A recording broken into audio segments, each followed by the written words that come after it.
everybody. Welcome to the Yale Peabody Museum of Natural History. Here we are right now in the Great Hall, which some of you may recognize and some may not because of how it looks right now. And as I promised, we're going to be talking about the Age of Reptiles Mural by Rudolph Zallinger. What's interesting is that we are now going through a major renovation of our museum, which will provide 50% more exhibit space and a lot of opportunities for education and outreach. And that means that if we're doing this renovation, we need to protect this mural during construction. And you can see right now this amazing scaffold that Turner Construction has built for us. And we call it a working scaffold because it not only protects the mural, and I will show you how in a minute, it also allows us to work inside the space if we ever need to. For example, we had some conservators, some paintings conservators, working up there already, and they were cleaning the mural and doing other preparation work before the big construction begins. So let's just go and take a look at the mural.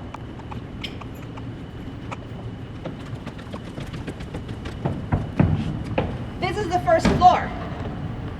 We have two different floors because this amazing mural is so big that it requires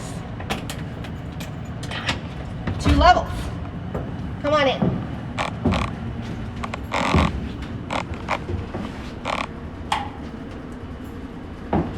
So here we are inside the first level of the scaffold that is currently protecting the Age of Reptiles mural.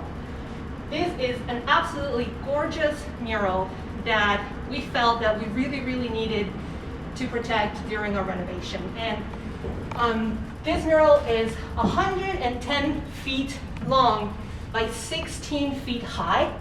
So that's why we need those two levels to be able to work up here and monitor the health of the mural while the construction is going.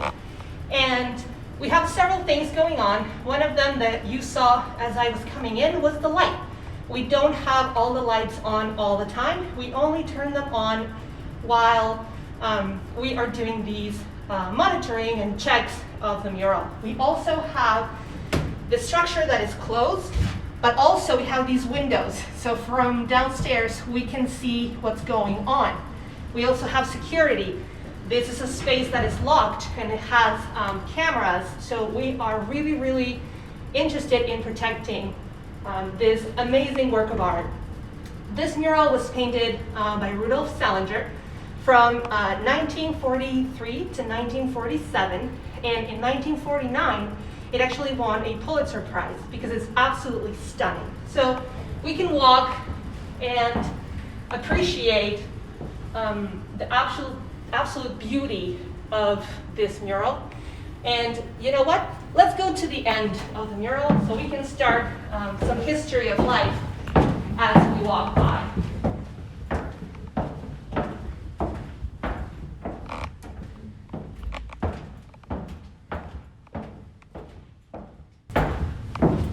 Some people call this mural like the dinosaurs mural, or as the title says, the Age of Reptiles, but actually it starts even before that because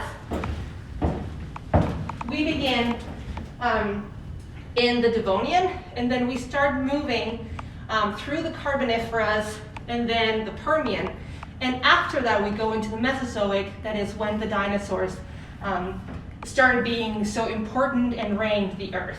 But another thing that I can show you that may seem a little like, what is this thing? Here we have, this is a temperature and relative humidity monitor. So this is another thing that we're monitoring in this space. We have one in this level and one in the upper level as well. And this allows us to know how the environment is in here. And also we have air that is filtered. So the air that is in here is not the same air that is outside during construction.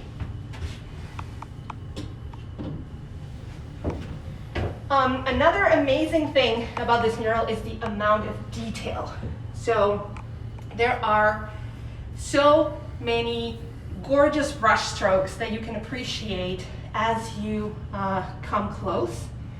And if you're looking at it from below, you can appreciate how gorgeous it is, but it is not as easy to see the amount of detail. When Zallinger was painting this mural, he was using, first he made a tempera version of it, and then he took some photographs and he did some grids on those photos.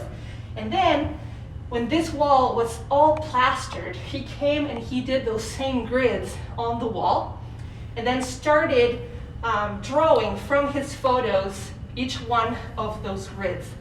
And so once he finished all that drawing, that's when he started painting. And that's why it took him 3.5 years to finish this gorgeous project. But I think we should go actually to the upper level so we can see some really, really cool dinosaurs. So we're here in the second level of the scaffold, right next to one of my friends, the brontosaurus. Look at it. It has the most beautiful eyes. Of course, we have no idea how the eyes looked, but to Zallinger, this is how they looked, and they are absolutely stunning. And maybe it was not just to Zallinger, because one thing that we know about the way that he worked was that he collaborated with curators of the Yale Peabody Museum to find the best and most realistic way to capture these animals, and also the nature, all the plants that we have in the mural. He talked to curators, and at that time, in the 40s, there was a lot of research being done in paleobotany, and it was a perfect time and perfect opportunity for Zallinger to talk to all these curators and start thinking about how the plants looked, you know, from what you see in a fossil to what you would have seen if you could have taken the time machine. And of course, the dinosaurs themselves were also a big, big important feature. He wanted to know how the skin was and how you can turn those bones into an actual animal, you know, the muscles and all the soft tissues that are not preserved in these animals. And even though today we look at some of these dinosaurs and we think they are outdated, I don't think that's a good way to look at it. I think this is an amazing capture of how science was telling us dinosaurs and plants looked like in the 40s. So nowadays, we have also great scientists and curators and other researchers at the Peabody doing amazing research on how these dinosaurs not only looked, but also behaved. And I think it's very, very exciting to be able to see science evolve from what was in the 40s to what it is right now. And so if we consider this science aspect as well, Zallinger first was tasked to create panels that would go on this wall. But as he started thinking about it, he started thinking that maybe that was not what he was supposed to do. Maybe the idea was that he would create this panorama of life, and decided to present this new idea that instead of creating these panels, he would paint the whole wall. And this wall was painted while the museum was open. So visitors were coming in and looking at all these amazing specimens that we had in place, but also they were looking at Zallinger while he was working. And they were able to ask questions if they had them. And so it was a beautiful experience to anybody that would come to the museum and live the painting of the Age of Reptiles. And so another thing that we have down here is our friend the Stegosaurus.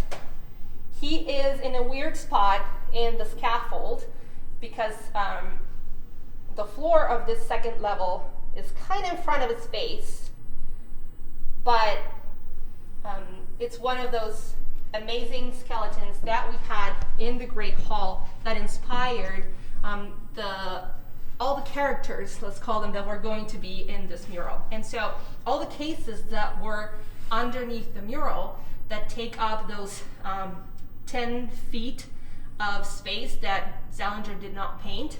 Those specimens that were there were inspiring also what he would have captured in these walls. And another thing that's really cool to see is that we have these very, very tall trees that go all throughout the mural. And what they are doing is they are separating these time periods.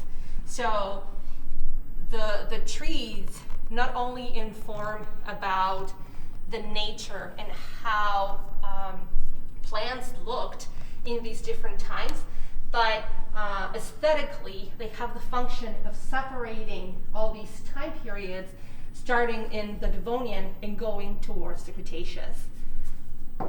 So let's look at another friend.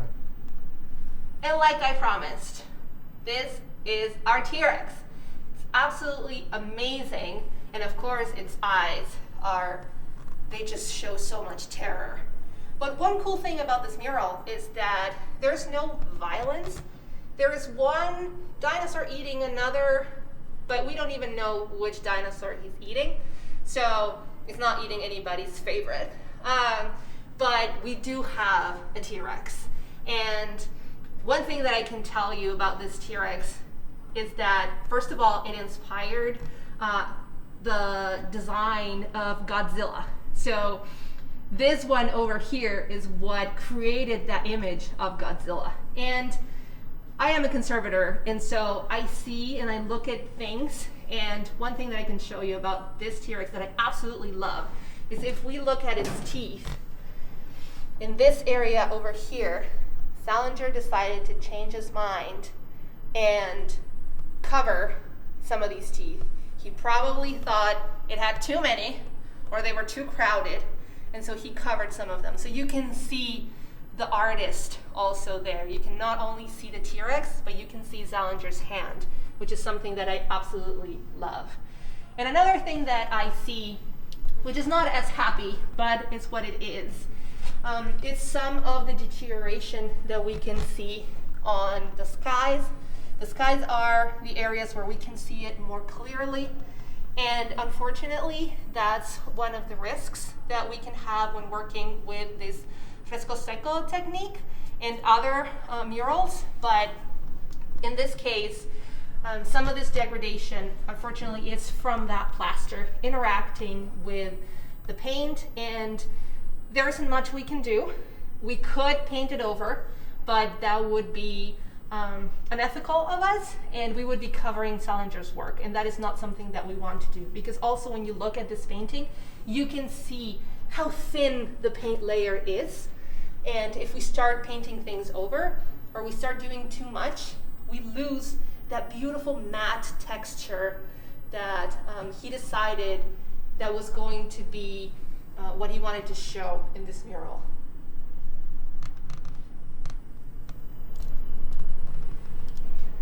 Another star of the mural is this volcano, or actually several volcanoes that we have, because if you look at the mural when you're inside the Great Hall, you would think, why is it painted from the right to the left? And it's because the cases were displayed in that way, and you would come into the Great Hall from that door over there and transition into the Mammal Hall on the other side. And so the history of time was best told in this direction. And so why is this volcano here? It's because in the 40s, this was thought to be the reason why dinosaurs were no longer with us, so why they had become extinct. And this is another example of how the science continues to evolve, but we still have this history of science shown in this absolutely gorgeous mural. And another thing that's also cool is that if you look at the mural from its beginning to here, you will see some color transitions. You see it start in that very pinkish tone, and that is showing that it was a hot and humid environment. And as we keep progressing, things start clearing up until we come here into the Cretaceous, and then again we have this, these clouds and the lava that is in this area as well. So let me show you one last thing, which is one of my favorite things in the whole mural. Okay, so I have a confession to make. Even though this mural is the Age of Reptiles, I'm a mammals girl. And so here you can see the one and only mammal that we have in this mural, which Zallinger actually painted after the fact. That was not something that he had planned initially. And if you had any doubts that this is a real Zallinger mural, we have his signature right here.